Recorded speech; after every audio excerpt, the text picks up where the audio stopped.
বাঁধাকপি দিয়ে যে এত ভালো সুস্বাদু একটি খাবার রান্না করা যায় সেটা কি আগে জানতেন? বাঁধাকপির এক ভাজি খেতে আর ভাল লাগছিল না। তাই ভাবলাম নতুন কিছু করি। আসসালামু আলাইকুম, কেমন আছেন সবাই? আমি এখানে বাঁধাকপির মাখা করব। তাই জন্য নিয়ে নিয়েছি একটি বাঁধাকপি। এখন এটিকে আমি কুচি করে নেব।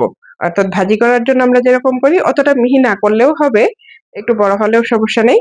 এই যে আমি বাঁধাকপিটিকে কুচি করে নিয়েছি এবং বাঁধাকপির এই অংশগুলোকে আমি ভালো করে ধুয়ে নিয়েছি। এখন এটিকে আমি সেদ্ধ করার জন্য একটি প্যানে দিয়ে দিব। প্যান অথবা পাতিল যেকোনো কিছুতেই সিদ্ধ করে নিতে পারেন। তারপর সবগুলো বাঁধাকপি কুচি আমি প্যানে দিয়ে এখানে দিয়ে দিচ্ছি অল্প একটু পানি। সেদ্ধ করার জন্য এখানে আমি আর কিছু দেব না। এখানে লবণও এড করার দরকার মনে করছি না। তারপর একটি ঢাকনা দিয়ে বসিয়ে দিয়েছি। সেদ্ধ যতক্ষণ না হয় ততক্ষণ পর্যন্ত আমি এটিকে রাখবো। কিছুক্ষণ পর ঢাকনা উল্টে কিছুটা নেড়েচেড়ে দিয়ে তারপর যখন সিদ্ধ হয়ে গেছে আমি নামিয়ে ঠান্ডা করে নিয়েছি। অবশ্যই ঠান্ডা করতে হবে। তারপর ঠান্ডা করে এটিকে আমি ব্লেন্ড করে নিয়েছি। ওইটা আর ভিডিওতে দেখালাম না কারণ ওই অংশটা নিতে আমি ভুলে গিয়েছিলাম।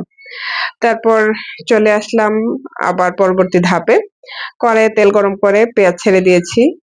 পেঁয়াজগুলোকে কতক্ষণ ভেজে নিয়ে এখানে আমি দিয়ে দিব টমেটো কুচি। টমেটো দেওয়ার পরে আবারও পেঁয়াজ এবং টমেটো কুচিকে একটু নেড়েচেড়ে ভেজে নেব। টমেটোটা যাতে নরম হয়ে আসে সেজন্য। তারপর সেখানে আমি দিয়ে দিব কালো জিরে, অল্প পরিমাণে 1/2 চা চামচের মতো কালো জিরে, পরিমাণ মতো লবণ, হলুদ গুঁড়া, ধনে গুঁড়া সামান্য পরিমাণে, তারপর মরিচ গুঁড়া। তারপর সবগুলো মসলা আবারও ভালো করে নেড়েচেড়ে কষিয়ে নেব। তারপর অল্প একটু পানি দিয়ে আবারও একটু কষিয়ে সেখানে আমি দিয়ে দিব ভেজে রাখা শুকনো লাল মরিচের গুঁড়ো। শুকনো লাল মরিচের গুঁড়োটা এখানে একটু বেশি পরিমাণে দেব কারণ মরিচের গুঁড়াটা আমি একটু কমই দিয়েছি।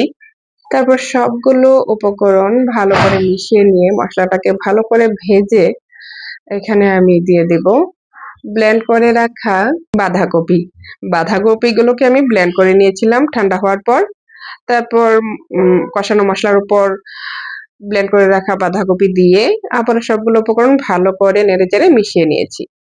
তারপর বাঁধাকপিটা যখন এরকম টেনে টেনে এসছিল ওই পর্যায়ে আমি এখানে দিয়ে দিয়েছি ধনেপাতা কুচি। আমার বাঁধাকপির মাখা কিন্তু প্রায় কমপ্লিট। এটিকে আপনারা বাঁধাকপির ঘন্ট বলতে পারেন, বাঁধাকপির ভর্তাও বলতে পারেন অথবা বাঁধাকপি মাখাও বলতে পারেন। একঘেয়ে বাঁধাকপির ভাজি কতদিন ভালো লাগে, তাই না? তাই একটু ভিন্নভাবে বাঁধাকপি খেলে যেমন রুচিরও পরিবর্তন হবে, খাবারের টেস্টও কিন্তু বেড়ে যায়।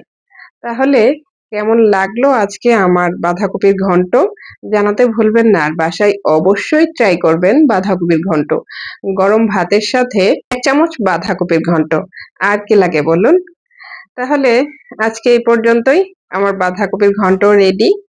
এখন খেতে হবে। প্রচন্ড ক্ষুধা লেগেছে। তাহলে দেখা হবে পরবর্তী কোনো রেসিপিতে। সে পর্যন্ত ভালো থাকবেন সবাই। আল্লাহ হাফেজ।